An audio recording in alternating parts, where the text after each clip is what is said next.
is your drip water. 2 hands.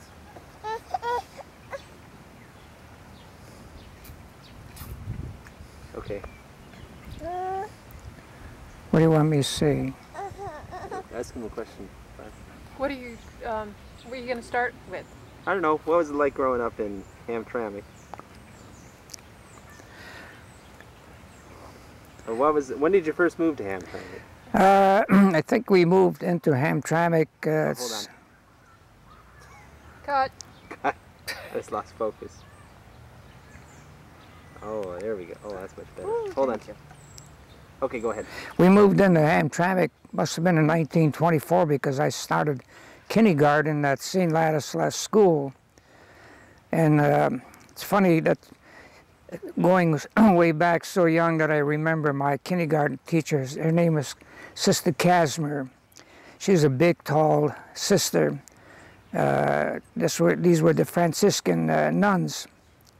And one of the few things I remember, we had a janitor, a small guy, and his name was Pavel. That's Polish for Paul. But one of the proudest days that I had in kindergarten, when Sister Casimir one day let me take the erasers that they would use to erase the blackboards, and told me to go outside and clap them together, clean them. And I thought I was so proud that she selected me to to clean the erasers. Of course, when you clap them together, you end up all being all white on your clothes.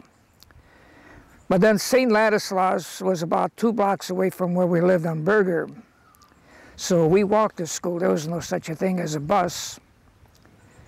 And then the next, I'll tell you a little bit about St. Ladislas. And the next teacher I remember was Sister Brown. She was in my 5th grade. Oh, and I liked her so much. And we really got along real good. But my brother Chet, who preceded me by 3 years, was a real smart brother. He was just so good in everything.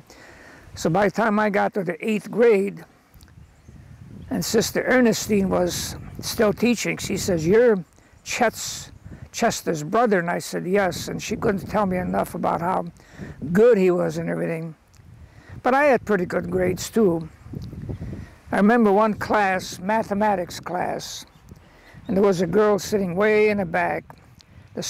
We had about 32 kids to a classroom, and she was so good in math. And all the boys, every day, we tried to see if we could outsmart her in algebra, but she was just too good for us.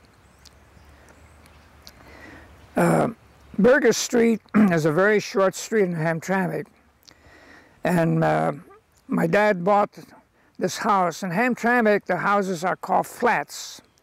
If you ever drive to Hamtramck, you'll see them.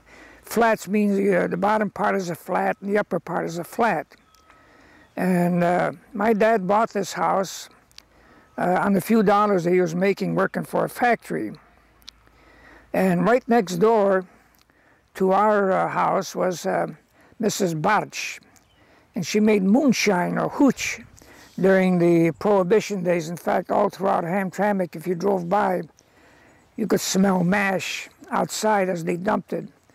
Because during Prohibition, people continued drinking, so they were buying homemade moonshine.